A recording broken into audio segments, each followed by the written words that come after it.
बगुला भगत और केकड़ा पंचतंत्र की कहानी। एक वन प्रदेश में एक बहुत बड़ा तालाब था।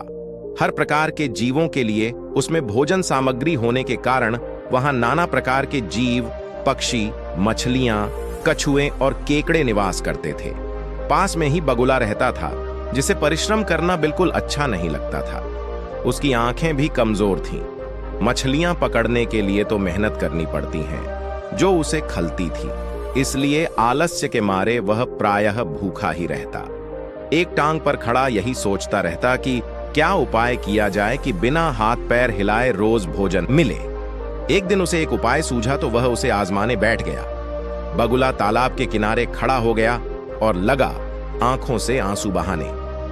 एक केकड़े ने उसे आंसू बहाते देखा तो वह उसके निकट आया और पूछने लगा, मामा क्या बात है, भोजन के लिए मछलियों का शिकार करने की बजाय खड़े आंसू बहा रहे हो? बगुले ने जोर की हिचकी ली और भर्राए गले से बोला, बेटे बहुत कर लिया मछलियों का शिकार, अब मैं यह पाप कार्य और नहीं करूंगा। मेरी आत्मा जाग उठी है, इसलिए मैं निकट आई मछलियों को भी नहीं पकड़ रहा हूं। तुम तो देख ही रहे हो। केकड़ा बोला, मामा शिकार नहीं करोगे, कुछ खाओगे नहीं तो मर नहीं जाओगे? बगुले ने एक और हिचकी ली, ऐसे जीवन का नष्ट होना ही अच्छा है बेटे, वैसे भी हम सबको जल्दी मरना ही है। मुझे झांत हुआ है कि शीघ्र ही यहां 12 वर्ष लंबा सूखा पड़ेगा। बगुले ने केकड़े को बताया कि यह बात उसे एक त्रिकालदर्शी महात्मा ने बताई है, जिसकी भविष्यवाणी कभी गलत नहीं होती। केकड़े ने जाकर सबको बताया कि कैसे बगुले ने बलिदान व भक्ति का मार्ग अपना लिया है और सूखा पड़ने वाला है।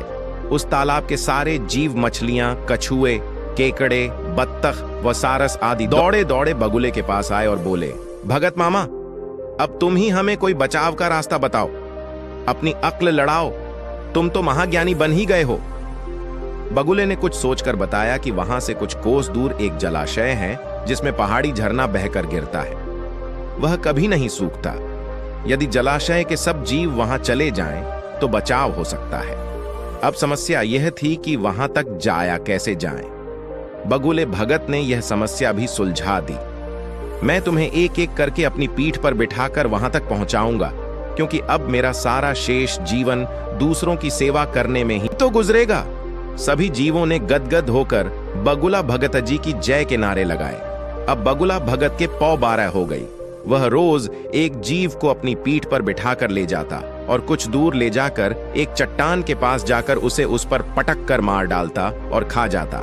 कभी मूड हुआ तो भगत जी 2 फेरे भी लगाते और 2 जीवों को चट कर जाते। तालाब में जानवरों की संख्या घटने लगी। चट्टान के पास मरे जीवों की हड्डियों का ढेर बढ़ने लगा और भगत जी की सेहत बनने लगी। खा खाकर वह खूब मोटे हो गए। मुख पर लाली आ गई और पंख चर्बी के तेज से चमकने लगे। उन्हें देखकर दूसरे जीव कहते, देखो दूसरों की सेवा का फल और पुण्य भक्त जी के शरीर को लग रहा है। बगुला भगत मन ही मन खूब हंसता।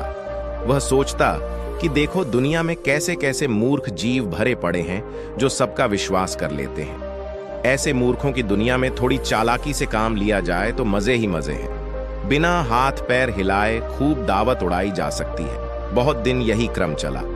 एक दिन केकड़े ने बगुले से कहा, मामा तुमने इतने सारे जानवर यहां से वहां पहुंचा दिए, लेकिन मेरी बारी अभी तक नहीं आई। भगत जी बोले, बेटा आज तेरा ही नंबर लगाते हैं, आजा मेरी पीठ पर बैठ जा। केकड़ा खुश होकर बगुले की पीठ पर बैठ गया। जब वह चट्टान के निकट पहुंचा तो वहां हड्डियों का पहाड़ देखकर केकड़े का माथा ठनका। वह हकलाया, यह हड्डियों का ढेर कैसा है? वह जलाशय कितनी दूर है मामा? बगुला भगत ठां ठां करके खूब हंसा और बोला, मूर्ख वहां कोई जलाशय नहीं है। मैं एक एक को पीठ पर बिठाकर यहां लाकर खाता रहता हूं। आज तू मरेगा। केकड़ा सारी बात समझ गया। वह सिहर उठा, परंतु उसने हिम्मत न हारी और तुरंत अपने पंजों को आगे बढ़ाकर उनसे दुष्ट बगुले की गर्दन दबा दी और तब तक दबाए रखी जब तक उसके प्राण पखेरु न उड़ गए। फिर केकड़ा बगुले भगत का कटा सिर लेकर तालाब पर लौटा और सारे जीवों को सच्चाई बता दी कि कैसे दुष्ट बगुला भगत उन्हें धोखा देता रहा। सीख, किसी की भी बातों पर आंखें मूंदकर विश्वास नहीं करना चाहिए। मुसीबत में धीरज व बुद्धिमानी से कार्य करना चाहिए। और हाँ दोस्तों, लाइक और सब्सक्राइब कर लीजिए ताकि मैं और मेहनत करके और अच्छी अच्छी ज्ञान की कहानी लाऊं। धन्यवाद दोस्तों।